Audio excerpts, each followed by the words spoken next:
One, I would, if I had 5K and I wanted to get the maximum number of listings, number one, I would go sign up for viral marketing. I'd have them put my whole database together and send out like Frank's magical seller lead generation email to my whole entire database. Mm-hmm. I would call the leads back. So in other words, the people in my database that responded to that letter, I would call them back, attempt to convert them into appointments.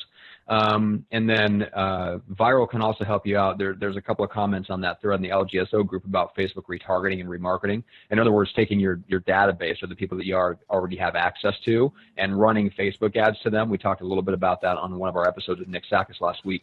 That is something that if you go sign up with viral, I believe that's included in their service to get that set up for you. So I'll go sign up with them or work with someone like Nick Sakis that can do it standalone.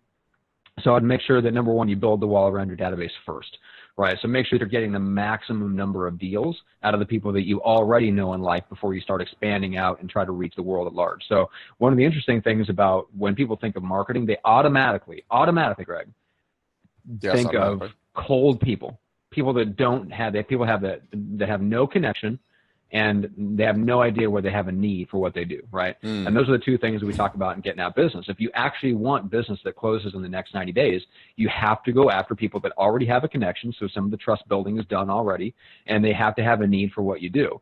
What most people think of as marketing, or when they think of getting more clients, they immediately think of, I need to go to people that have no connection with me, and I have no idea whether they have a need for what I do. And then out of that great unwashed masses of people, let me try to find the people that actually need what I do and try to build trust with them. So flip it on its head, go to the people that know, like, and trust you first, see if there's anyone in there that already has a need for what you do, and zero in on them.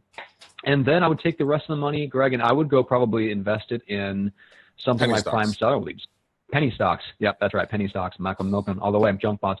No, I would go invest in something like prime seller leads, where number one, especially if you go with, like, we coach their ISA team, right? So we know the gals that are making the phone calls, and we know that they do a great job. So I would go, if I had the money, I would go to prime seller leads, go get their system, and while they ramp up the ads that are running to generate new home seller leads, they can also follow up and call your existing database, or you can give them FSBO and expired leads that might already be in your database, and they can start calling them immediately and start at least disqualifying and getting the people that aren't doing anything. And if there are, they will turn those people over to you who are ready for an appointment. So those are the 2 or 3 key things that I would do with 5K if I wanted to get listings in the next 3 months.